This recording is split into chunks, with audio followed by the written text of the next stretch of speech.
In my early 20s, I worked in Congress. And the office that I was in had these big, tall, heavy wooden doors. And I couldn't open them. Now, normally, I could have opened them. I was a swimmer. I helped my friends move. I was your gal to open that stubborn jar of salsa. But that was back when my body was a normal human body. When I worked in that office with the tall, heavy wooden doors, my body was not a normal human body. In fact, my body wasn't much of a body at all, because I ate very little. 2 apples, some cut vegetables, a few pieces of turkey, and a glass of skim milk a day. You can't live on that alone. But I didn't know that then, or I didn't want to know that then. What I knew was that I was a kid in a big, powerful city, and I felt small and powerless. And my idea of power was like those pillars that held up the Capitol building, commanding, influential, never needing or asking for help. And that seemed impossibly far from where I was. Now, I like to have control, and I like to have certainty.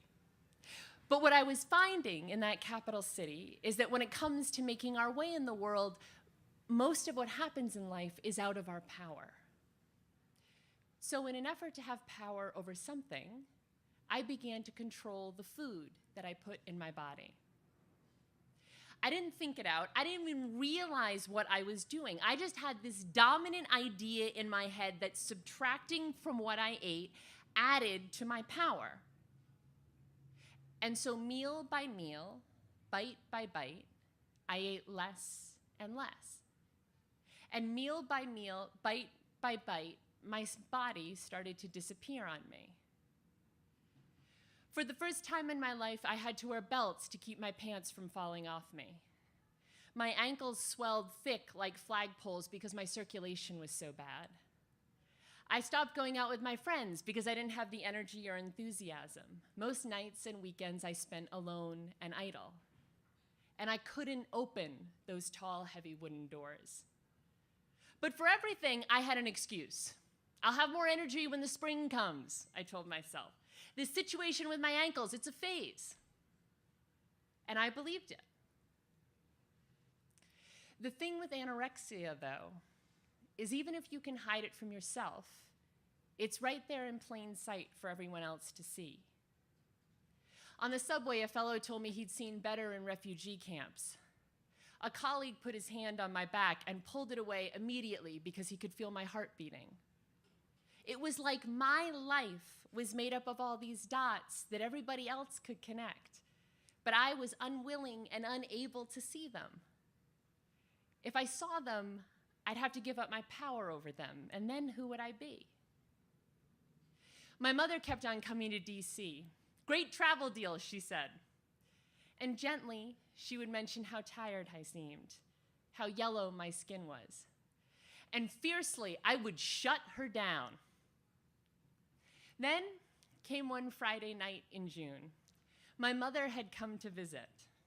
And I, who at 5'8" and 145 pounds could swim miles and move bookcases, was 100 pounds.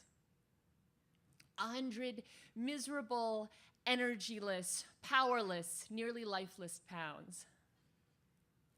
I stood at the sink in my teeny DC apartment, and I heard my mother say with heartbreaking tenderness, "I'm afraid you're killing yourself and you don't realize it." And her compassion, this truly powerful force, broke through all this false power that I'd been building my life around. And it broke right into my scared, scared heart.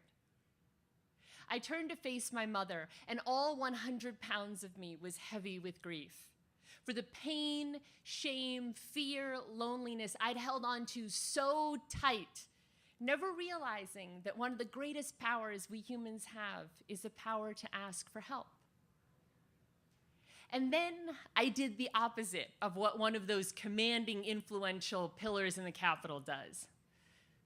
I fell right into my mother's arms. And she held my body, and I felt more whole, more human than I'd felt in such a long time. That Friday night in June, I began my recovery. Recovering from anorexia, yes, but recovering some of that courage, that tenderness, that exuberant life that I'd lost with all that weight. My mother won't take credit for saving my life, but she picked it up when I dropped it, handed it back to me, and showed me how to live again. Monday morning, I went into my office and asked my boss if I could have a couple weeks off to go home and learn how to eat again. "Go," she said with relief. "Take all the time you need." I flew home to Maine. The hospital's inpatient facility was full, but my mother had a doctor, therapist, nutritionist lined up. I got weighed daily. I went to see a nutritionist. She said, "We've got work to do, but we'll do it one bite at a time." I saw a therapist twice a week. "Facing this is really hard," I said. "So is asking for help." She nodded. "It is." Recovery brought me to my knees again and again. The shame for having done this to myself, the guilt for the heartache it caused people I loved, the physical pain of living in this body. That was all true. But here's what else was true. When I risked accepting help, I got handed back some of my power. Not that commanding, influential, pillar in the Capitol kind of power, but a different, more generous kind of power. And I'll get to that in just 1 second.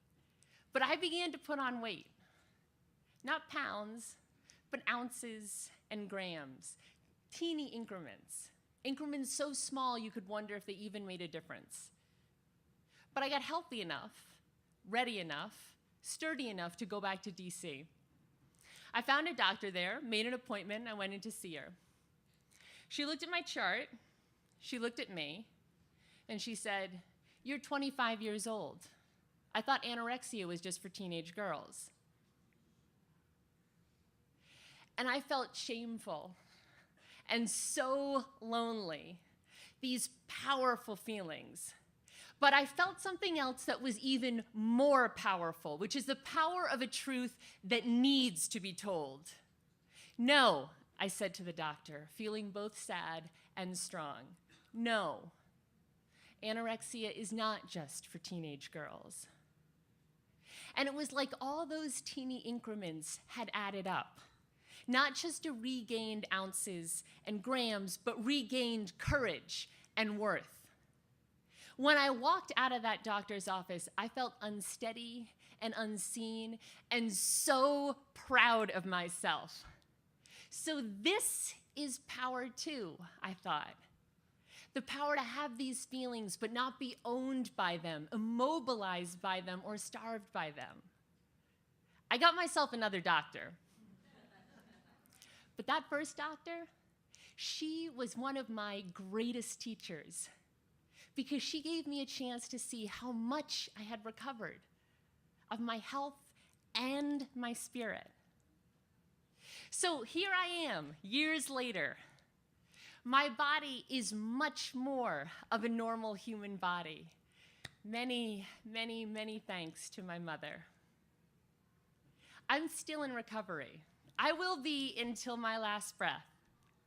I don't have power over my tendencies towards destructive eating, but I do have the power to see them, to call them as they are, and to choose again and again to act on more nourishing tendencies. And I'll tell you, one of the most triumphant points of my recovery didn't happen on a scale or in a doctor's office. It was just this quiet little moment a few months into my recovery. I stood in front of one of those tall, heavy wooden office doors, and I pulled it open. And that felt powerful.